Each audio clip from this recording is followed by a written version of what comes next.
Good evening mga boss. Another overtime installation tayo ng Keon Sonra headlights. Yan, and fog lights bulb. Yan. So full set to mga bossing. Ito yung low beam ni bossing, H11, high beam, HB3, tapos yung fog lights niya is H11 socket. Yan, nag-avail din po pala si bossing ng park lights, then reverse lights. Yan, so full set siya mga bossing all the way Keon sa God setup. As you can see, ganda-ganda nung output niya mga bossing. Yan. All white. Yan, blazing white po siya lahat. Then, as you can see, napakaganda nung output niya mga bossing. Full set po yan mga boss. High beam, low beam, and fog lights. Yan. Kitang-kita nyo naman yung output mga boss. Off natin yung ilaw.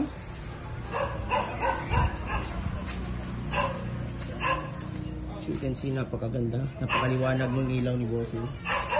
Ayan. Off natin yung high beam. Tapos off natin yung fog lights. Ito po yung low beam ni bossing. Then pag nag high beam po siya, yan. Then pag nag fog lights, wala na po siyang blind spot dyan sa harapan. Okay, kitang-kita nyo naman, excuse me, yung output ng mga bossing, lahat nasa lupa. Ayan. Ang kagandahan nito mga bossing is pag nag high beam si boss, hindi namamatay yung low beam niya, kaya wala tayong blind spot sa part na yan. Ayan. Ito yung blind spot dyan, mas lumiliwanag lang yung ilaw. Again, this is Keon Sonra LED bulb. Yan. Sa God setup, low beam, high beam, then fog lights. Tapos park light din po mga bossing, nag-avail po din po si bossing ng park lights.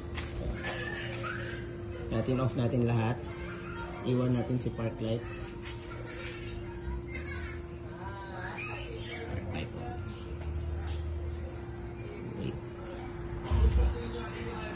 Yan. Ito yung park light only. So you can see, napakaliwanag. Park light pa lang yan mga bossing. Then pag on natin ng low beam, high beam, then fog lights. Yan. Napakalakas mga bossing.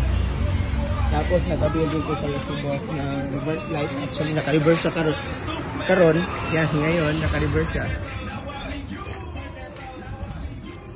Napakaliwanag mga bossing. So, for more inquiries, visit nyo lang po kami dito sa Zone 7, Diversion Road, Baraopol, Misamis Oriental mga bossing. Sa God Setup and Risotto Accessories. And Keon Sonra.